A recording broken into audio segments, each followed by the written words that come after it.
I don't even know what I'm going to say to get started, but cheers, brother. Clink. It's been a while since we've done a podcast like this. This is the first time in the Sound Lab studio. So, hello, everybody. Here out in the middle of nowhere. Yeah. Today's agenda, we're going to talk about the flat earth. And I've done a few videos that have done a brilliant job of showing people confident humility. Done a brilliant job of showing people the biblical cosmology and why they would lie is kind of the idea. Yeah. And so we kind of want to cover, I thought a good conversation would be the best way to show people why it matters. You know, it's like, why would they lie? Cool. Why does that matter?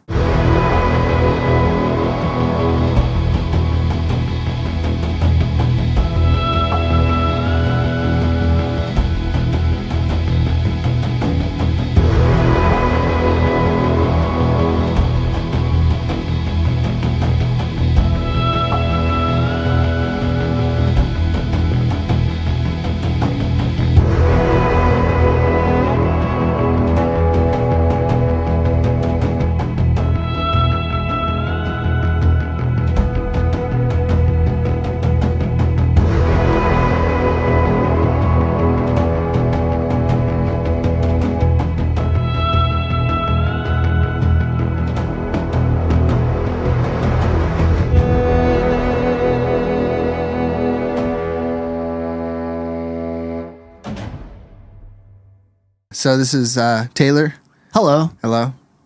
Is it Wimberly yet? Have you changed it? I changed my last name Nice. a couple of years ago. Yes. Oh, excellent. Yes. I thought you did. At Stinky Oil Child. Yeah. Follow him. He takes fantastic photos of people's faces. Yeah, just close up. Yeah, I get way close to the skin. Well, what is oil swims? Have you ever talked about that? Not really. I mean, we did a little bit how oil swims is like searching for truth. Yeah. Because the oil in the Bible is like the truth. And if you have the truth, then you can see it's like the oil in your lamp that lights your way through the darkness. It's a cool name for the metaphor. Yeah. And I think it connects to like when Yeshua he gives the parable of the 5 wise and 5 foolish virgins. Yeah. The 5 wise virgins have enough oil in their lamps, and the 5 foolish virgins don't. Yes. And so basically we want to try to model our lives to have oil. Yeah. And you have to search through, you have to love the truth to get there. And a lot of times Yah will crush you and bring you through difficult circumstances, and that will help produce oil. And then you'll find yourself in a new paradigm shift in perspective. And that's kind of that's what we're wanting to talk about, is when you are looking for truth and you're looking and you love the truth, you got to push through certain perspectives. And one that we're going to be talking about is the cosmology of where we are, where we're living. Yeah, and it's a huge one. I think that the cosmology really matters because it's the most foundational truth there is. Like the ground you're standing on. We can't build on the ground. We need to have common ground. Yeah. We can't have a foundation on the ground if we don't know what the ground is. Exactly. Yeah. So it's like, a common phrase that people use in order to say like, we're together on this is we have common ground, right? Yeah. That's the foundation. We have some common ground.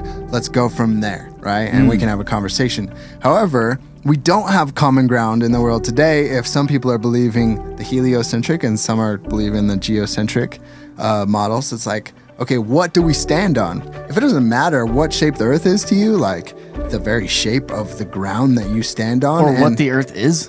Yeah, and if you have to question whether the Bible is telling the truth about it, one, and if you haven't yet seen part 1 and part 2 of Why the Lie, go watch that because I think it does a pretty good job of showing people why or how the Bible describes the cosmology to be.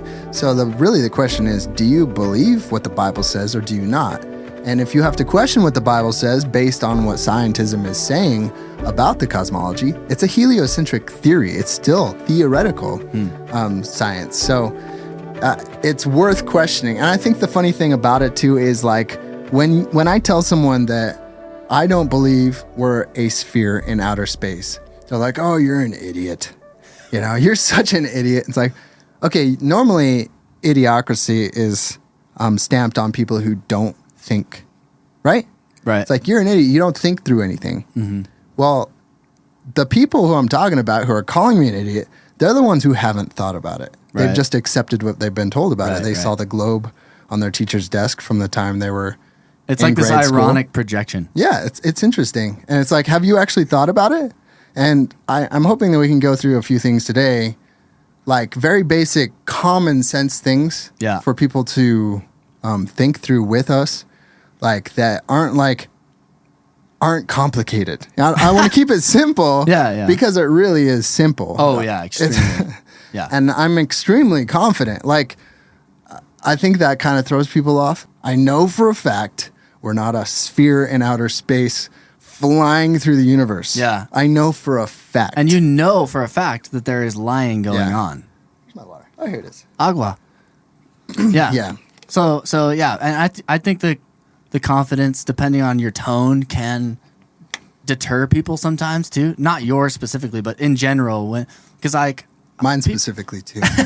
Well, yeah, my confidence has thrown people off for a loop too, because like they'll ask me, like, "Do you think the Earth is flat?" And I'm like, "No, I know it's flat." They're like, "Oh, what? Oh, wow, very confident, brother." Well, and flat, you know, it's like, what do you Air mean by quotes. flat? Right, that too. So, well, there's hills and valleys and elevation changes, but it's not a ball. Yes, it's not spherical. Yes, and that's provable. Yeah, and that's what provable. that's what we're hoping to set out to explain. And we've been on a journey. I mean, what was your journey like? Like, how did you start to question this? When do you remember the first time you heard about flat Earth and like what you thought and yada yada yada? Of course, I thought it was ridiculous. I thought it was the most conspiratorial of all conspiracy theories. That it was nonsense. I thought people who believed it were idiots. But then I realized once again, I'm actually the one who has not yet thought about it. You know, it's like I haven't really tested it. I've only saw the pictures that NASA showed us of the Earth, which happened to be fake. Yeah. You know, you start to look at those not all pictures of them. thinking they were real. Yeah, thinking and then they're you're real. like, wait a minute. Actually, they say they're images and they're photoshopped. They come right out and tell you, actually. I'm a visualization scientist. I basically try to come up with ways of explaining complex science stories through the visuals and developing artwork and illustrations that actually can help explain the science story to people. For decades, popular culture and shows like Star Trek inspired a generation of scientists by envisioning what space might look like. But wait, what does space actually look like? Heart nebulas, celestial collisions, a bird's eye view of the Milky Way, astronomers are charting the outer reaches of the cosmos and bringing back jaw-dropping images from telescopes like Hubble and its infrared cousin Spitzer. If you look down at the bottom of that Milky Way image, you'll see these two words: artist concept. This sweeping image of the Orion Nebula actually looks like this. And the TRAPPIST-1 star system, the latest discovery of 7 potentially habitable exoplanets that made national headlines, it's really only a box of gray and white pixels. You see, space art is part of NASA, and it has been since before we went to the moon. Just something to think about. So is this just one more piece of space art? Good question. This picture was allegedly taken from Apollo 17, and it is by far the most powerful sphere of influence ever found in a single image, pun intended. But is it authentic? Well, first you have to determine if the Apollo programs were legitimate. If this is new to you, I'd suggest you watch these videos right here. Then spend a lot of time on the website aulis.com, AULIS.com, and look at all the evidence that is presented there, which more than suggests that the Apollo program was a fraud. Now, as a former NASA fanboy myself, I have to say that was a really hard pill to swallow. But over the last few years, I've become more than convinced that we never went to the moon. And this belief was only further solidified the more I began to analyze the pictures allegedly shot on the moon. I have to say, I don't think they counted on Photoshop. Because you can take these images into image processing software such as Photoshop, adjust the contrast, and see stuff like this. Strange masks and rectangular boxes around the Earth. I even found one on the Apollo 17 mission itself. right here on the NASA website, Scientists on the Moon. Click on this picture right here. Supposedly the same mission, same guys that took the picture of the most famous picture of our Earth. I'm going to do save image as, and let's see, Apollo Moon. Let's call it Apollo Moon 17.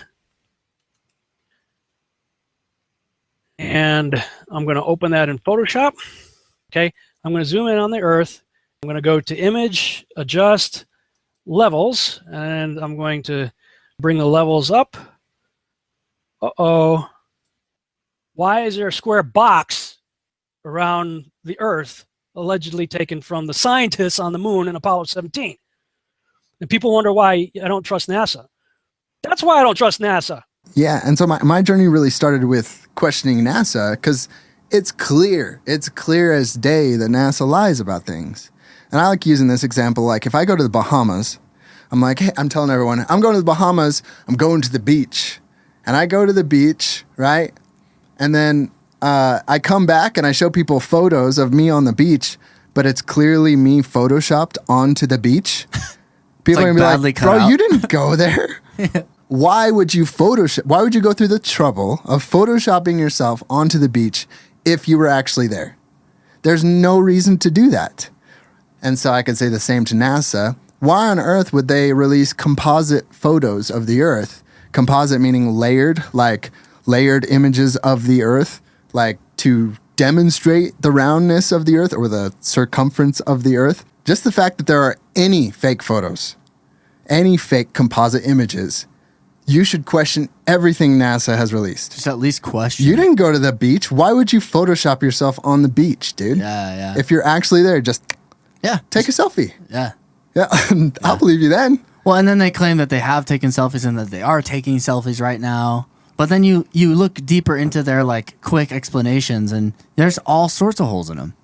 You know, there's the whole fisheye lens aspect. There's windows. There's post editing. And with the technology now, you can actually fake things really well. Oh yeah. And that's another thing. And the only images NASA released for 42 years were composite images until 2014, when I think the technology caught up so they can actually fake it really well now. Yeah. Like Hollywood studio stuff, they can actually fake it so good that they don't need to layer it in Photoshop anymore. They're taking actual photos, but they're fake. Yeah. Like they're in studios and stuff.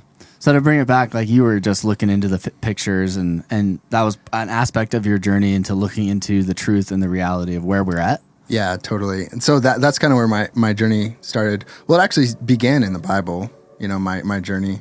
I started questioning the afterlife, like heaven, hell stuff, because I realized that Dante's Inferno, which is a Catholicism like doctrine of hell, was just complete bull crap. It's nowhere in the Bible. That's not there. Mm-hmm. And so I was like, okay, what else am I believing that is not there? And that's really where it began. And then you were the one who brought up like, hey, check out this like fake spacewalk. And it's clearly fake. And I was like, that is such a lie. Yeah. Why would they lie? Why would they lie? Why would they do that? Yeah. And that's really the question I started with for people, because that's the first question anybody asks. I actually brought it up the other day with someone in a conversation. They were like, why would they lie? Yeah. It's like, well, $70 million a day enough? No. Greed? Okay. Greed, power, ultimate control. Ooh, yeah. Yeah, if you can get people to not think about where they are at all, or not even know or question, if you can just get people distracted watching shows on streaming platforms, and there's all sorts of room for deception. It's the ultimate deception. Like we said, why it matters, it's the most fundamental truth there is, or the most fundamental lie there is, the very ground you stand on. And if you can't trust, your observations, like, well, as a child, you ask a child, which direction is the sky? Up. Which direction is the ground? Down. Simple. Yeah, the sun is up, it goes around above me. Yeah. I used to think that as a kid, and then I learned in class that, I'm actually standing sideways on the North American continent. Someone in Australia is standing upside down while I'm standing right side up. Yeah, which makes no sense. Zero sense. You're literally dividing the psyche of the human, like, don't trust what you see. Don't trust what you see. The most fundamental things. You don't understand the most fundamental things about your observations and your experiences. Denying your senses. It's like, even though you don't feel like you're moving or spinning at 1,000 miles an hour through a vast orbit of outer space in the universe around the sun at 66,600 miles an hour, like, even though you don't feel that, you don't see that, the stars are the same every night. They go around above your head throughout the year, same constellations for thousands of years. That's very documented, and they never change and all that stuff. Don't believe your observations. You're actually flying through outer space like a corkscrew. It's like, what? It's nuts. Yeah, and what else could they get you to question because of that? And I hope we can get into like the ultimate deception. Yeah. Which is biblical as well. But what about you? What's your story? Oh man, I remember like hearing briefly about flat Earth or like people who thought the Earth was not a sphere, and I didn't think it was silly or anything. I just shirked it off my shoulders. I didn't give it another thought at all. It just bounced right off my thick skull, and then I was working with somebody who he believed the truth and thought he knew the truth about the flat Earth, and he would always ask me about it. And be like, it's dumb, bro. Like, and I eventually got to the point where I was like, even if it is flat, what does it matter? I'm still gonna live my life, and in some ways, I still believe that. Like, loving people is still the most important thing. You still have to go to your work and support your family, and you have to do all that stuff. Right. And then I think those were a few of the seeds planted in me. And then eventually I just started getting into... I started to realize the censorship of truth on the internet. And so I started looking into alternative free speech platforms. And then I started looking into topics that you couldn't look into. And I would search keywords like Egypt, or like Freemasons, or like random topics. And eventually I was like, flat Earth. And then it's just a litany of things on alternative free speech platforms like BitChute, Rumble, Odyssey, different search engines. And then that just shot me down the rabbit holes, and I started to see more clearly. Something that really appealed to me about the flat Earth theory is there are answers to every single question you have. Yeah. And that's something I'll tell people is like, your questions have to be answered, and they have to be reasonable answers, right? So that's kind of been my journey. And now it's like so obvious to me that we're not on a ball. Yeah. That when I look up and I see the sun and I see the moon, they're the same size. I walk around and nothing's moving, and like the wind is blowing things, but it changes directions. Yeah. The wind has currents, just like the sea has currents, and oh man, it is. God is still huge. And I was thinking about this on the way over here, like, it says in the Bible that God put a firmament in the midst of the waters to divide the waters above and waters below. And that's a huge structure. And I think, I mean, of course, God's like science, if you want to call it that, to create a huge structure like that is going to be beyond anything we could ever comprehend. How do you comprehend a giant dome over the earth? Yeah. And there's evidence of ancient, I mean, we know that we don't know how to build the pyramids now. There's ancient technologies we don't know, and that's just like other beings or other humans or ancient people. And those were built by flat earthers. Yeah. Because they believed the earth was flat. Yeah, they knew it was. All of the models of all the pagan nations and Hebrew nation believed the earth was like this we're in a terrarium, basically, underwater. An underwater terrarium, and then the lights that were in the universe, all those lights, the stars, the sun, the moon, they're inside the firmament. Yeah. Beneath the waters above. Yeah. The absurdity of belief. Whenever somebody has a belief that's contrary to what you believe, you think it's absurd. That's across the board, right? Well, when you look into ancient cosmology, across the board, you got the Sumerians that had this cosmology right here. You've got the Egyptians and the Greeks that had this cosmology right here, very similar. You have the Mayan, the Incan, and the Navajo cosmology, same thing, over and over and over again. This whole idea of a circular, flat plane, flat earth set on pillars many times with a dome over it. The Norse and Irish had the same thing. Recently went and saw the movie Thor, Ragnarok. This is how they depicted Asgard in the movie, being true to the Norse mythology. That's the way it was all across the board in the ancient world. And it should be no surprise then that the Hebrews had the exact same cosmological worldview. And they did. So when we think about Whisper Down the Lane, have you guys heard of this game before? You ever play it when you were a kid?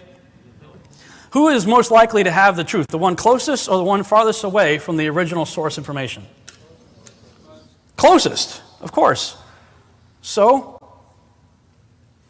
when you look at those who are closest to the source of creation, you have them consistently all across the board saying, we are on a circular, still flat earth set on pillars under a dome within which are the sun, moon, and stars. Flash forward to the end of the line. Oh, I heard we live on a spinning heliocentric ball in an ever-expanding universe. Something has happened across this Whisper Down the Lane timeline of human history. We all said that the one closest to it is smarter. They're going to have the most information. Well, the people closest to the original source information are building stuff like this that we today look at, and with all of our technology and all of our wisdom and understanding, we have no idea how they did that. Look back in time. The further back you go, the more intricate and amazing the stuff you find. Because I believe the biblical account is true. We were created in the image and likeness of God. They were really smart. There's a thing called entropy, and we're in it. We have devolved. Yeah, so I mean that was my journey, and it honestly brought me closer to God because I realized, oh wow, this is more real than I thought. And the war we're in, that we're caught in the middle of while He's redeeming humanity back to its original Edenic purpose. Yeah. It just made evil more real. It made good more real, and it made Yeshua and what he's been doing more real, you know? Totally. Yeah. I am 100% on board. And I think that the thing you're talking about, like, how can you comprehend a giant structure above our heads? And that's a big criticism I get a lot is, well, you don't even have a cohesive, like, model as a flat earther. Like, there's no cohesive model. And I'm like, heliocentrism doesn't have a cohesive model either. Yeah. And it's easily debunkable. Well, the thing is, like, there's things like galaxies spin too fast. That was a major problem in astronomy. Like, galaxies spin too fast, they would fall apart, right? And so they had to invent the idea of dark matter, which holds it together. Yeah. Which is still not proven. They've never found it. They've never seen it. They've never, they can't even measure it in a lot of ways. So it's like they may be able to measure it mathematically, but math can lie. By the end of the 1920s, astronomer Edwin Hubble, working with the large 100-inch telescope atop Mount Wilson outside Los Angeles, had established that our galaxy was only one of many galaxies in the universe. We look out at other galaxies, on average they're moving away from us, and those that are twice as far away are moving twice as fast, and those that are 3 times as far away are moving 3 times as fast. And of course that makes us look like we're the center of the universe. Such a condition would imply that we occupy a unique position in the universe, analogous in a sense to the ancient conception of a central Earth. This hypothesis cannot be disproved, but it is unwelcome and would only be accepted as a last resort in order to save the phenomena. Therefore, we disregard this possibility. The unwelcome position of a favored location must be avoided at all costs. Such a favored position is intolerable. Several decades ago, we found a problem so great that it was brushed under the carpet for many a decade. And this is the fact that galaxies spin too fast. In fact, 10 times too fast. By rights, the galaxy should fly apart. Therefore, scientists said that we have to have dark matter, a halo of matter that surrounds the galaxy and holds the galaxy together. And what have they discovered? Absolutely nothing. Zilch. What is a little bit perturbing is that after 50 years, we still haven't found what the dark matter is. But on the other hand, that doesn't mean they're not there. It just means they're harder to find than we thought. We look out in the universe, and 85% of all the gravity that's out there has some mysterious unknown source. We add up all the stars, the galaxies, the planets, the comets, the black holes, the dark clouds, everything out there that we can see, touch, smell, or taste. And it doesn't add up to give us the gravity that we see operating in this universe.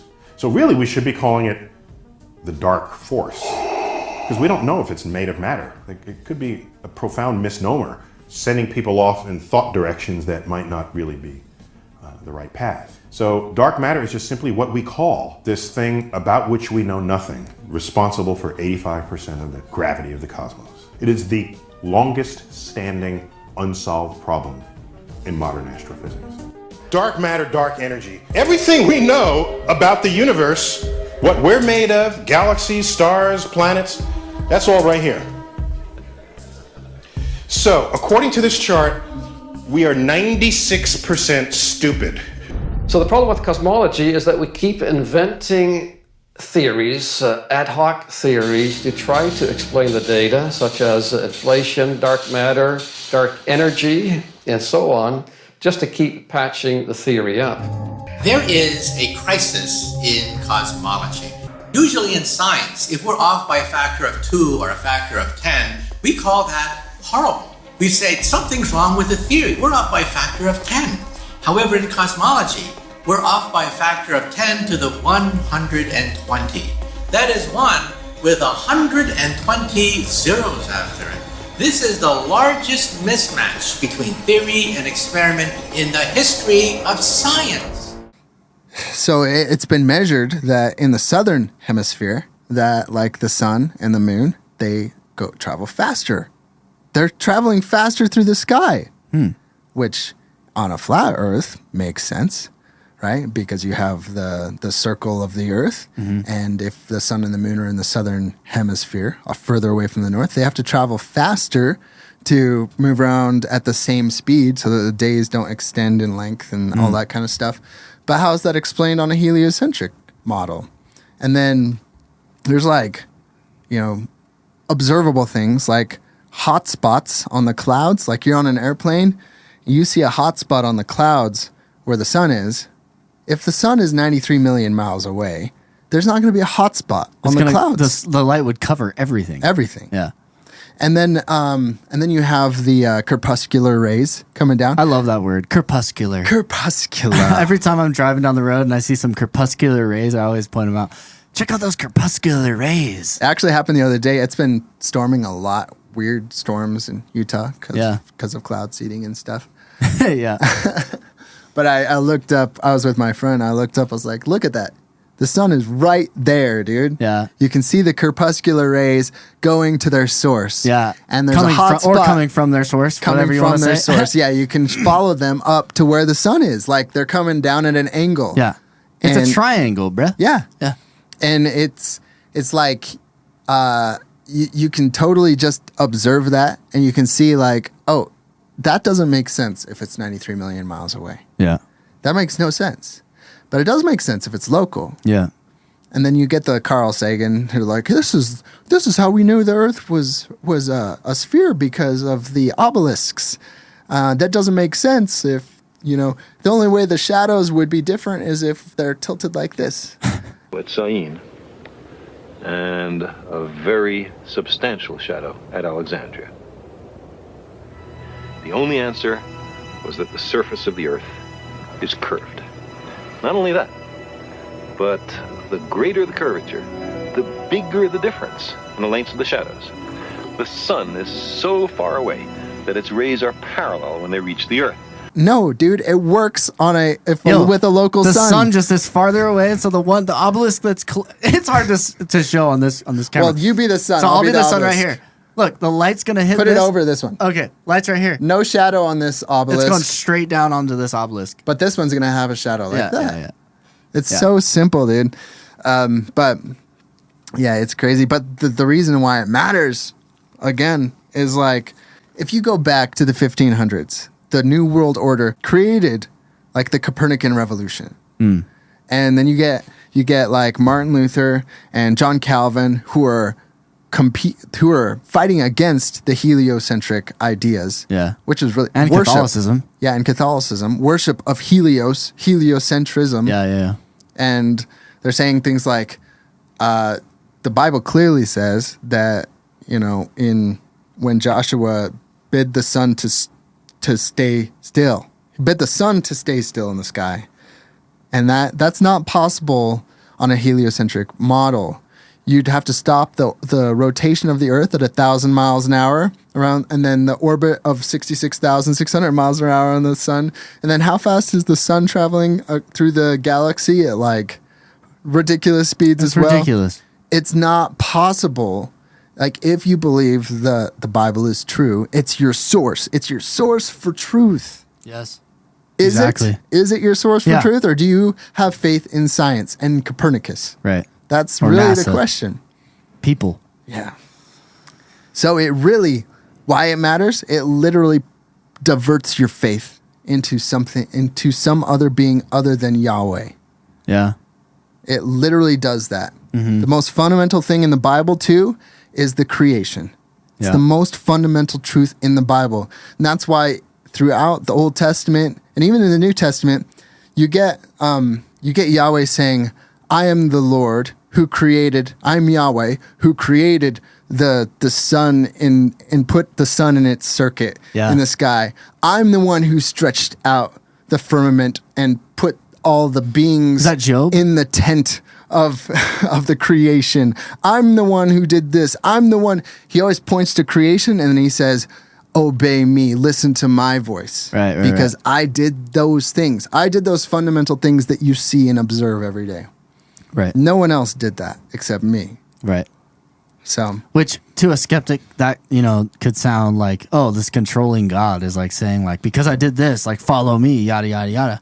But really, I mean, he's proving who he is. Right. And in Romans, the Apostle Paul talks about that God's invisible attributes are clearly seen in the creation. Yeah. And lucky for us, not lucky, but hallelujah for us, that he put on flesh. Yeah. And became a person in Yeshua HaMashiach, the Jewish Messiah. Yeah. 2,000 years ago, who resurrected. And he talked to Abraham and he said, look at the sky. Check it out. Look at all the stars up there. The same stars that we can look up at and see today. The same ones. Same ones. And especially if you're up in the mountains, you can see them way more clear. How many astral signs are there? Is that 12? Yeah, the Mazzaroth. How many sons did Jacob have? 12. 12. Yeah, 12. 12. So when he took Abraham out there, was he like, hey, those constellations that go above your head? Yeah. They the ancient Hebrew Mazzaroth, they literally, those constellations represent the sons of Jacob. Wow. It's so interesting. Yeah.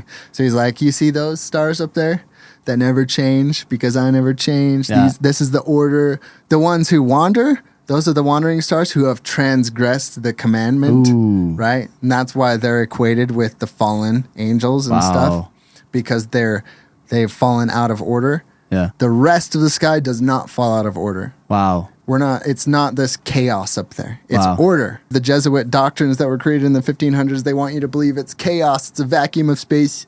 It's like, but it's not. It's order. Yeah. And, I could see the enemy, the adversary, the great deceiver, using the stars because we're so ignorant of the sky. No one can read the sky anymore, really. I could see him saying, some can, billionaires. The descendants of the, I could see him just using this like, look, the Bible has just been saying what was already written in the sky, and I created you. The enemy is saying that, like, we created you. It's already been written in the sky. See? It could be that at some earlier time, somewhere in the universe, a civilization evolved by probably some kind of Darwinian means to a very, very high level of technology and designed a form of life that they seeded onto perhaps this planet. Now, that is a possibility and an intriguing possibility. And I suppose it's possible that you might find evidence for that if you look at the detail details of biochemistry, molecular biology, you might find a signature of some sort of designer. But really, Yeshua, he wrote the entire redemptive plan in the sky. Yeah. Told it to Abraham, showed him. Yeah. And most, I mean, that's how you know you can trust me. Like, you can see the whole plan right there. The Magi knew when the king of the universe was birthed based on the sky because they could read it. But hey, it's beautiful, and it's easy to deceive people when you don't know where you are. Yeah. And I like this question when we were talking about this. Like, why do people lie? I think there's a couple of reasons. Power. Yeah, actually, it probably does boil down to power. Like, even to the kid who steals cookies. Yeah, well, he wants to get the cookies. Yeah. That's power. It's a power play right there. Yeah. You know? I want people to worship me. That's power. You know, I want people to pay taxes to me. That's power. Yeah. I want people to think there's nothing left to explore. That's power. Yeah. Yeah. That reminds me of the Truman Show, where he's like, I want to be an explorer. And they're like, there's nothing left to explore, Truman. I'd like to be an explorer, like the Great Magellan. Oh, you're too late. There's really nothing left to explore. And then he just accepts it, and then he is depressed. Can you imagine, though, like, okay, this is why it matters. What kind of person would you be if you didn't care about the very ground you stood on? If Truman found out that, oh, yeah, I am living in this dome and the whole, like, structure of society and stuff around me is a lie. If in the movie he found out about that, what if he went, oh, well, and he just kept going back to his job and kept, you know, living with his fake wife and stuff like that? Like, what would that say about Truman? You know, it's interesting. His name is True Man too. Yeah. That movie is really interesting, man. But like, what would that say about him if he found out the truth and then he just continued to live the way he was? And I think that's what faith is. Like, faith is actionable because it's like when you know the truth, when you understand truth, and God is truth, right? Yahweh is truth. And what he writes is truth. His word is truth. When you understand what truth is, it changes your behavior. That's the point of it. If you know the truth, yet you still like continue to live in lawlessness, your judgment is harsher. Right? Because you know the truth. Yeah. And you're leading these people astray by playing this game. It's the ones who know the truth that are controlling, like puppets, the things that are happening in the world. Wow. And and the Bible talks about their judgment being incredibly harsh. It's such a fascinating topic because when you start to explore the realities of our world, it just opens up all sorts of rabbit holes because everything has to be explained. Like, okay, the Earth is not a globe and it's level because water level, sea level, shows us that. If the globe they presuppose has a radius of 3959 miles, then the horizon distance is set by the height of the observer. So what makes this image so devastating is the height of the observer at only 1 foot. The horizon should be 1.22 miles. But even if we set it at 5 feet, the horizon should be 2.73 miles. But we can see the bottom of platform habitat where it meets the water 9.41 miles away and the horizon above that beyond in the distance, making it fundamentally impossible to see this from 1 foot on a globe. The fact that we don't move shows us that. Our senses tell us that we are not moving. Okay, so what is this that we're seeing on our screens? What is this that we're hearing from the news? What is this that we're hearing? It's all distraction, you have to, man. it does bring up questions, which is awesome because God made us curious creatures. So long as you don't find the answers to those questions with those who are lying to you. Right. That's a whole other thing that I think would be helpful to help people see and show people is how to look into the truth. Yeah. Because you get curious people who think I can just Google, I can just YouTube anything I want and I'll look it up. But then you find out there's a ton of shadow banned content. There's a ton of suppressed content that is hard to find if you're using YouTube and Google. Yeah, I was looking for an Eric Dubé video I typed the whole title of the video, and Eric Dubé pushed enter. It didn't come up. Nothing's more shadow banned in 2023 than flat Earth. Yeah. Which to me is evidence that there's something to it. Yeah. They don't want you to know. Yeah. Let free speech rule. Like, let things grow organically. Yeah. But most things don't grow organically anymore, especially with algorithms and especially with suppression, communism. Yeah. I mean, the internet, I feel like, is just one of those things that has been slowly introduced to us, to humanity, over time, I think. Same with the lie of space. Same with the alien deception. If you believe the lie that we are on a globe, what other lies does that open you up to believe is true? Evolution, one. Aliens, another. That we come from monkeys? How many of you have heard that, according to the theory of evolution, we share about 98% of our genetic makeup with chimpanzees? Have you heard that in school? Have you ever heard how they came to that number? When researchers sat down to compare the chimp and human genomes, those single-letter differences were easy to tally, but the big mismatch sections weren't. For example, if a genetic paragraph, thousands of letters long, appears twice in a human scroll, but only once in its chimp counterpart, should that second human copy count as thousands of changes, or just one? And what about identical paragraphs that appear in both genomes, but in different places, or in reverse order, or broken up into pieces? Rather than monkey around with these difficult questions, the researchers simply excluded all the large mismatch sections, a whopping 1.3 billion letters in all, and performed a letter-by-letter comparison on the remaining 2.4 billion, which turned out to be 98.77% identical. So, yes, we share 99% of our DNA with chimps if we ignore 18% of their genome and 25% of ours. We come from monkeys. Yeah. Yeah. I mean, I think a lot of Christians, a lot of people who put their faith in what the Bible says, they understand we didn't come from monkeys. We didn't come from apes. Yeah. But where does that idea come from that we come from apes? Yeah. It comes from Copernicanism. Mm-hmm. Comes from the Copernicus you don't revolution. Get Darwinian evolution without Copernicanism. Yeah. If that is even a word. Nicholas Copernicus. Yeah. Nicholas Copernicus. Without the heliocentric, okay, so it's like the sun is the center of our solar system, right? Yeah. Well, where did the sun come from? Well, it came from a ever-expanding universe, which happened with a big bang.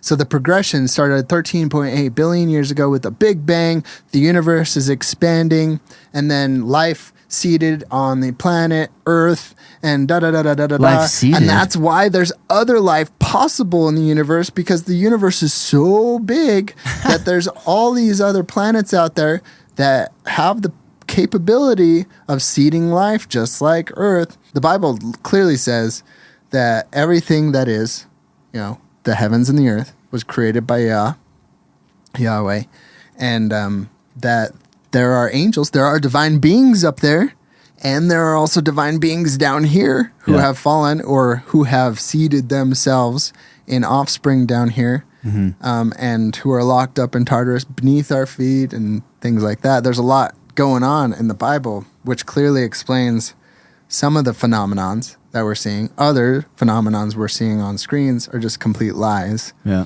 And then the big lie, really, if you get into Werner Von Braun's confessions, it's like, well, it's going to be this and this and this, and it's first it's going to start with the Russians, right? And then it's going to, and then it's going to be asteroids, and the final card is, do you know it? Aliens. Aliens.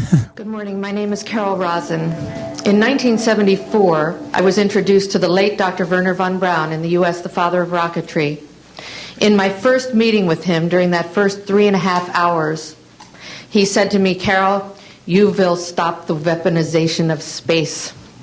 He said, no, you have to understand. And we have to prevent the weaponization of space because there is a lie being told to everyone that the weaponization of space is now first being based upon the evil empire, the Russians. There are many enemies, he said, against whom we're going to build this space-based weapon system, the first of whom was the Russians, which was existing at that time. The strategy that Werner von Braun taught me was that first the Russians are going to be considered to be the enemy. In fact, when I met him in '74, they were the enemy. Headlines around the world echoed the news. Russia had blasted a man-made moon into outer space. On every continent and in every land, the story of Sputnik 1 dominated the front pages. Then there would be terrorists. Then there would be third world countries. Now we call them rogue nations or nations of concern. Then terrorists would be identified, and that was soon to follow. We heard a lot about terrorism. Global terrorism. Terrorism. Terrorism. Terrorism. Terrorism. The evil terrorists. Terrorists. Terrorists. Terrorists. Terrorists. Terrorists. Terrorists. Terrorists. Terrorists. Terrorists. Terrorists. Terrorists. Terrorists. Terrorists. Terrorists. Then we were going to identify third world country crazies. We now call them nations of concern. But he said that would be the third enemy against whom we would be needing to build space-based weapons. Then there would be asteroids. And the next enemy was asteroids. This new one you're tracking, how big? It's what we call a global killer. Nothing would survive, not even bacteria. If I had any say in the matter, I'd say, why don't you throw in asteroid defense? An asteroid some scientists call a city killer came closer to Earth than the moon this week. The scary thing is that scientists had no idea it was coming. Now at this point, he kind of chuckled the first time he said it. Asteroids, against asteroids, we're going to build space-based weapons. So it was funny then. And then he would repeat to me over and over, the last card would be the extraterrestrial threat. What he called aliens, extraterrestrials, that would be the final card. And over and over and over, during the 4 years that I knew him and was giving his speeches for him, he would bring up that last card. And remember, Carol, the last card is the alien card. We're going to have to build space-based weapons against aliens, and all of it, he said, is a lie.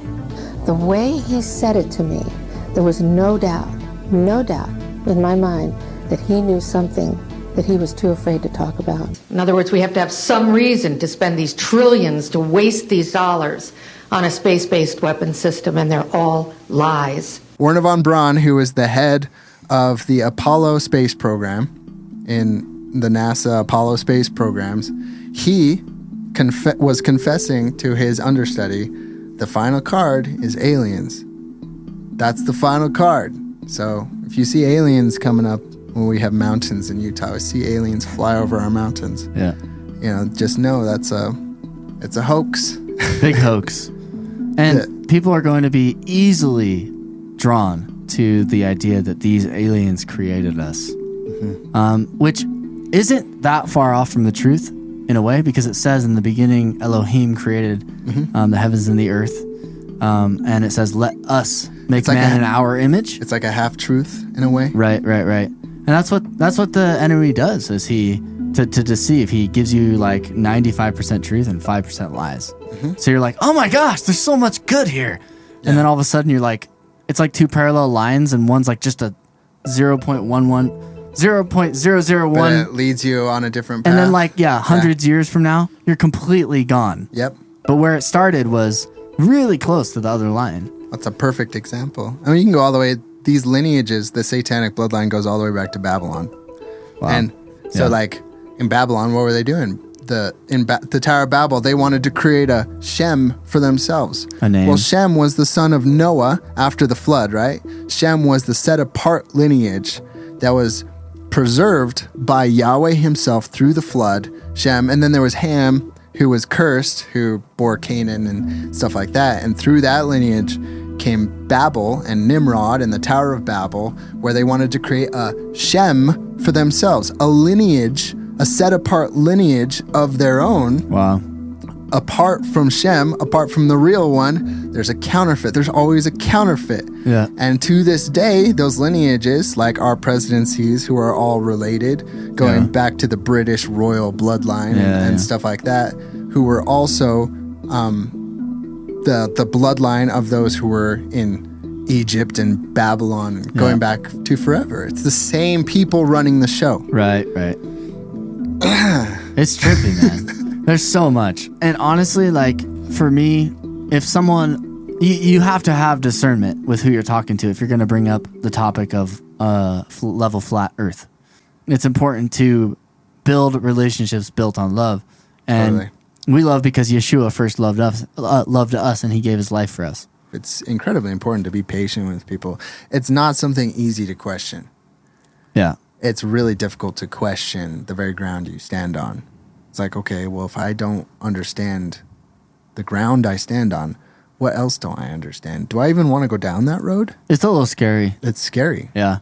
It comes back to that parable that Yeshua, Jesus, said, about building your foundation on. Are you going to build your foundation on the rock or the sand? Right. Like, what's going to make your house fall or stand up? Mm-hmm. And your foundation has to be built on him first. And he is the one who created this whole thing. It says in Colossians that the Word created everything. Yeah. It says in John. And who is the Word? It's Yeshua. Yeah. He created this thing. Yeah. And so we put our faith and trust in Yeshua, the builder of this world. Mm-hmm. And the firstborn of all creation. Firstborn, yeah. Which means it's not he's the bridge. Yeah, he's the bridge from the beyond our comprehension. He's why we exist. That's a good way to put it, maybe. Yeah. I was thinking about this the other day, and this is slightly off topic, but if God is fully good and all good, it is so much better for him to create rather than to not create. And there's a reason. There's a reason why we're going through this. Yeah. And it's for something so much better. Yeah. But he can't create without the idea of free will. Otherwise he creates robots and love is not real. Yeah. In order to have real love, you have to have free will. In order for there to be real love, it must be tested. Oh, wow. Yeah. So the way I see this life is it's a big test. It's like, do you love me? And it's the same question Yeshua is asking Peter. Do you love me, Peter? He's like, I phileo you. I have brotherly affection for Phileo you. Being the Greek term for brotherly affection. Yeah. And he's like, do you love me, Peter? And he's like, Lord, you know that I phileo you. You know I brotherly affection. I'm not going to lie to you. You know. Well, when Jesus is asking that question to him, he's saying, do you agape love me? Yeah. Do you agape me? He says, you know I phileo you. Yeah. You know all things. And he's like, go feed my sheep. And then you will know. Then you will learn phileo. So it takes the work. Agape, you mean?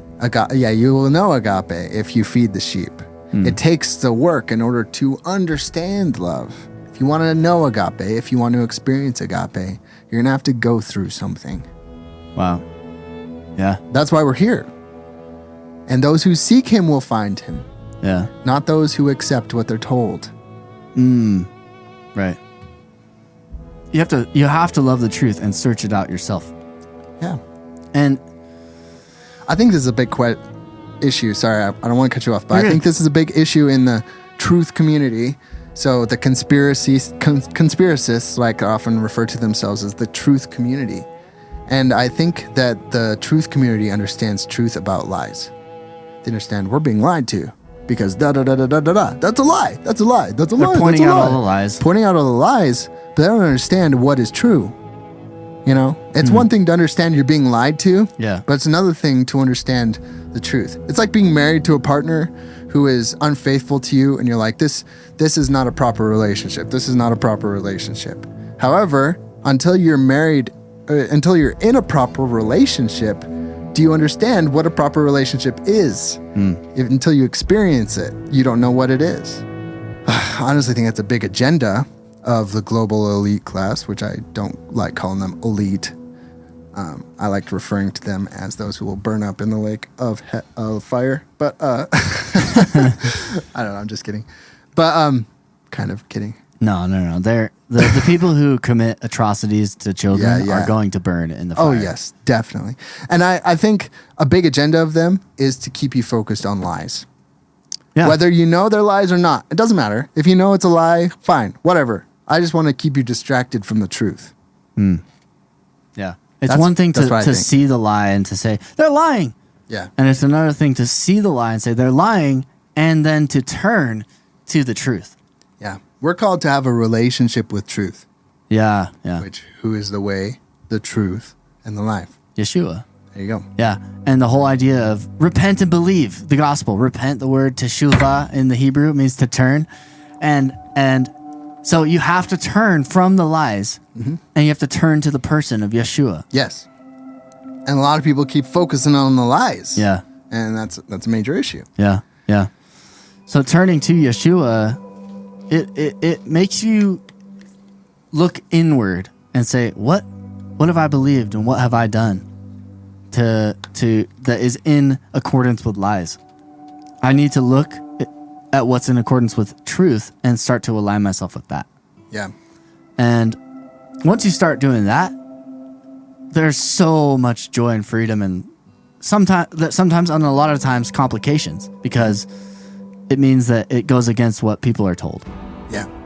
And when you start understanding that I can trust the Bible, what the Bible says about this.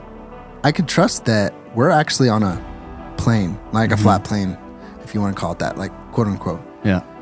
I can trust that the Bible's saying that. I can trust anything it's saying, man. Yeah, yeah. And I can even trust that I'm here on this earth suffering for a reason, for the sake of agape. But the most foundational lie is to get us away from our Creator, which a good way to do that is to make you question a creation. You trusting in him, and therefore not trusting in his creation. So it kind of, there's a lot of tentacles to this octopus, of the big deception and lie. You might call it something great, like a great deception. Oh yeah, and I think one part to the great deception. Definitely, a big old veiny tentacle. I would say it's one of the roots of the great deception. That's what I would maybe say. Yeah, I'd say so too, because there's so many other little tentacles that are connected to this great deception. 100%. I think it would be a loss if we didn't outline some of our favorite proofs. Yeah, let's do it.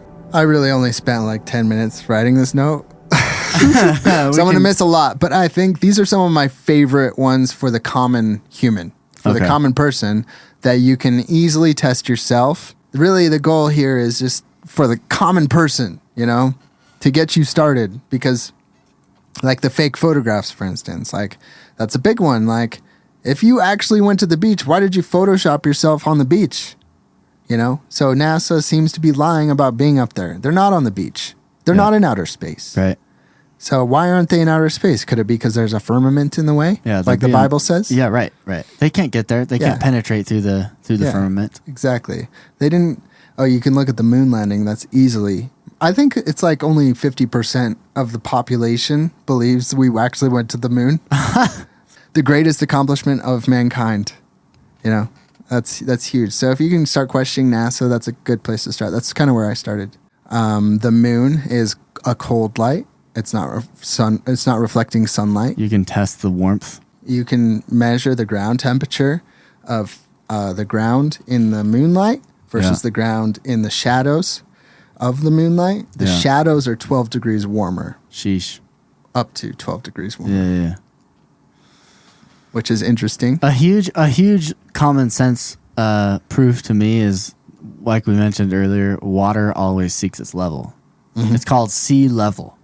Yep. And water doesn't bend when it's contained. So you look at lakes, even with the ocean, it's contained within the continents and the Antarctic ice wall that surrounds our Earth. Mm-hmm. So. Yeah. And going back to their curvature, 8 inches per mile squared, that is provably incorrect. You can see too far. Yes, exactly. That's an easy one. You can get lakes. You can see lake. You can go to a lake, a big lake, and then just measure it. You can look.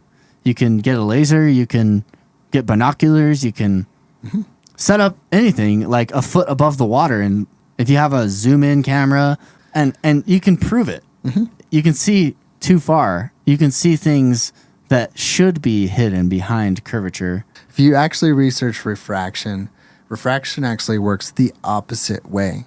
It doesn't allow you to see over things. It actually makes things disappear before they should. Oh. And so it actually bends light downwards. Huh. Maybe I can show a little video from Rob Skiba here, but it actually really explains sunsets as well. At any moment, the atmosphere contains an astounding 37.5 million billion gallons of water in the invisible vapor phase. This is enough water to cover the entire Earth, land and ocean, with 1 inch of rain. And of course goes on to talk about that as well. So yeah, there's a lot of water in the atmosphere. I think we all kind of just know that, but I don't think we've ever really thought about what that means.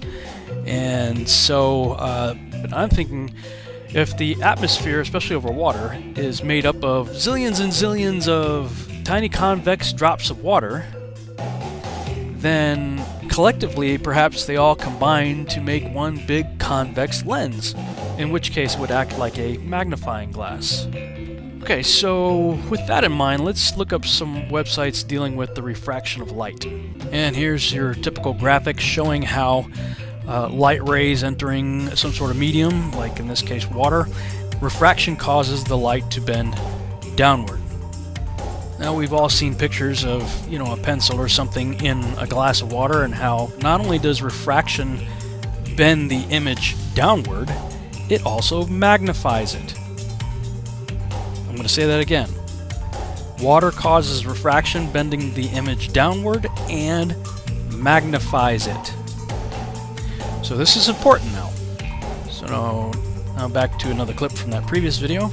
The science is the same of that of a lens. Here's a simple example. So if you're looking at Chicago here, now you can just see the top of the Sears Tower, and if our simulated temperature inversion moves into place, hopefully now you can see pretty much all of Chicago, see all the lower buildings, including what's at ground level.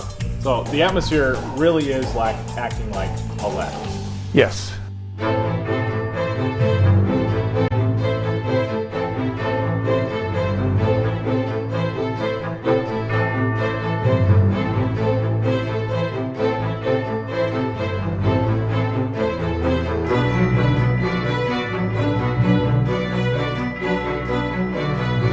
The science is the same of that of a lens. Here's a simple example.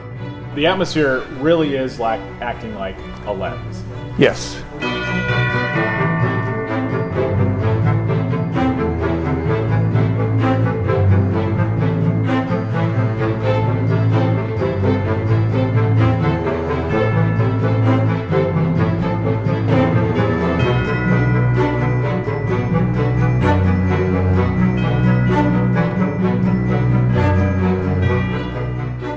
Oh, yeah. But sunsets, the whole atmosphere in general, depending on how much moisture is in the atmosphere, in a really dry environment, you can actually see the sun decrease in size as it goes away from you. And it actually does a kind of a circle around. Like an arc? An arc. It's arcing around the earth, basically. Yeah. And you can see it decreasing in size. And if you get a really dry day, then you can actually see the sun shrinking, and then before it completely disappears, it hazes out. Through the haze, the light from the sun can no longer reach you. It's not going down. It's going across. It's going far away. Yeah. And then with atmospheric magnification, atmospheric lensing completely can demonstrate why it looks like the sun is going down. And hopefully the video that I share right here, if I remember to do that, from Rob Skiba will explain that. But basically, through atmospheric magnification, because of refraction causing things to move downwards, you move the sun further away, and then it remains the same size because of the magnification, and then it looks like it goes down like that. Yeah. And that was really helpful for me, because I was like, how do I explain sunsets to people? Yeah. But if there's a visual demonstration, I could explain it a little bit scientifically, yeah. But people are like, no, I see the sun going down, blah, blah, blah. And it's like, okay. Well, and as you're talking about this stuff, it just makes me think about how I didn't care about any of this before I started looking into the truth of our Earth. Mm-hmm. You have to, once you start to look into it, and you start to see the holes in what we're told. Yeah. It kind of makes you go it engages your human curiosity, and then you start to wonder why, and you start to look into things, and you've done more looking into atmospheric lensing, is that what it's called? Mm-hmm. And a bunch of different things. That's more than I have. That's what I call it. Yeah. Refraction and all that. I don't know. It just reminds me that before you actually care about looking into things, like you don't even think about it. You don't question it at all, and so you're like a zombie. Yeah. Have you seen people making pizzas? Right, they have pizza dough. It's in a ball. They throw it up in the air. They spin it, and then when they spin it, it extends outwards. Why? Because around the equator of that ball of dough, it's spinning faster around the equator than it is on the pole of the ball of dough, and it's stretching the dough outwards. And that's kind of the reason why Tyson, Neil deGrasse Tyson says we're a pear shape, actually. It's like, okay, whatever. There's none of the pictures that NASA shows us are a pear shape. So we know that that's one of those is a lie. Yeah, there's some inconsistencies here. So if that's the case, the Earth is spinning at 1,000 miles an hour with a circumference of 25,000 miles around the equator, right, of the Earth. It's spinning at 1,000 miles an hour. Things should be lighter around the equator than at the poles, right? Every weightlifter, who's an Olympian would go to the most like equator spot because weights would be lighter there.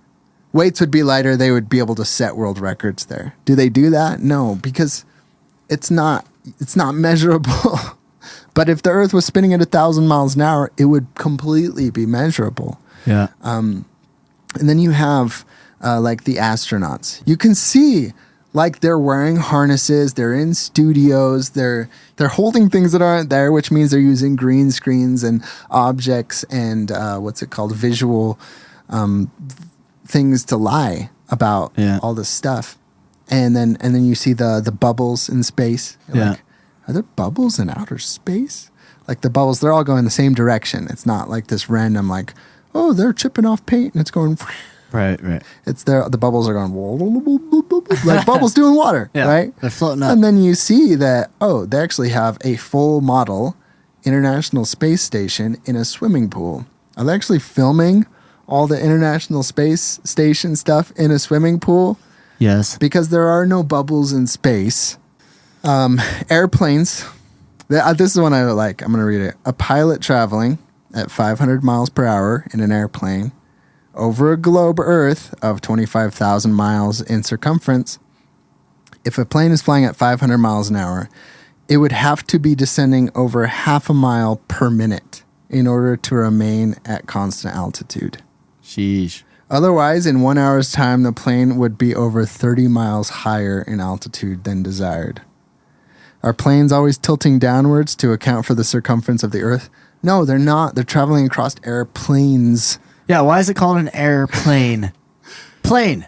It's going over the plane of the Earth. It's plain to see. It's an airplane going over sea level. Anyhow, you have anything else to add? I'm just thinking about like people who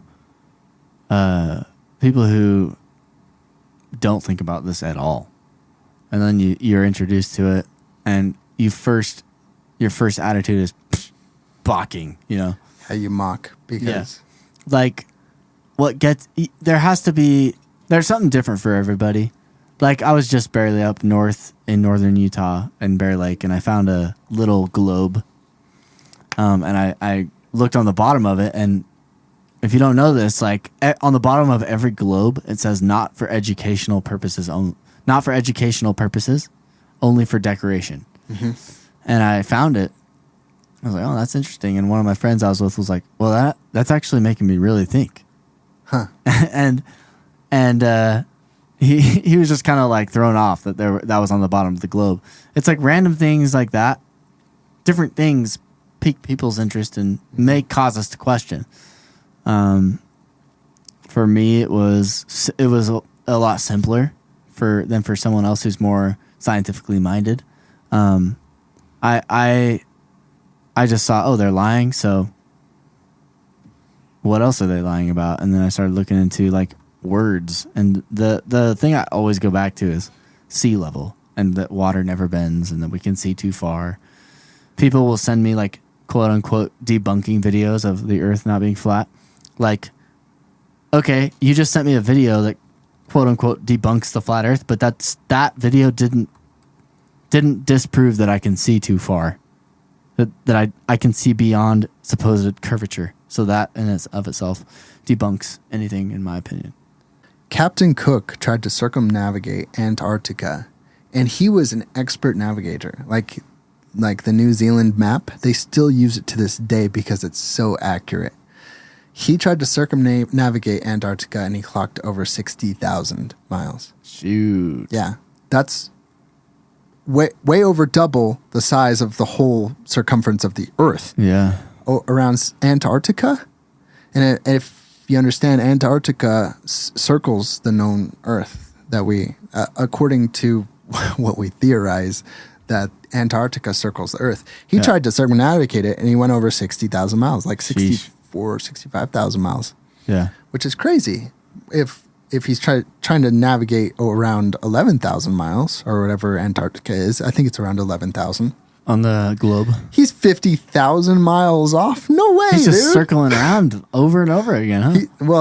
Exactly. Yeah. He's an expert navigator. Yeah. And but it makes sense if he's circumnavigating around the flat Earth. That makes complete sense. That's like the most amount you could circumnavigate. Yeah. And I also wanted to demonstrate. Have you seen thetruesize.com? Did I show you this? Yeah. So if you imagine a balloon, right? A flat balloon that's not blown up, right? Uh-huh. And you draw a graphic on it of the Earth. You draw a smiley face. Yeah, or a smiley face. But imagine drawing the Earth on the top side of a balloon, right? And it's flat, right? And then you blow up that balloon. What's going to happen? Well, it's going to expand out from the center outwards like that.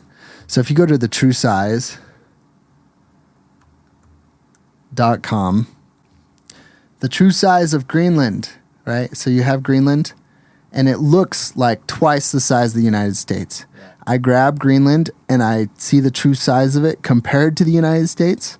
Oh. It's like way smaller. It's like the size from like the bottom of Texas up to Canada. Yeah, it's like the size of the East Coast. Yeah. You know, but up here, it's freaking expanding. Yeah. And the reason being is because if the North Pole, like if the Arctic, the center is the center of the Earth, things are actually pretty condensed there comparatively to the globe. Yeah. And that's why, what is it, like 90% of the Earth's population lives above the equator or something like that. Like most people live in the northern hemisphere of the Earth. Why? Well, because that's where all the land is.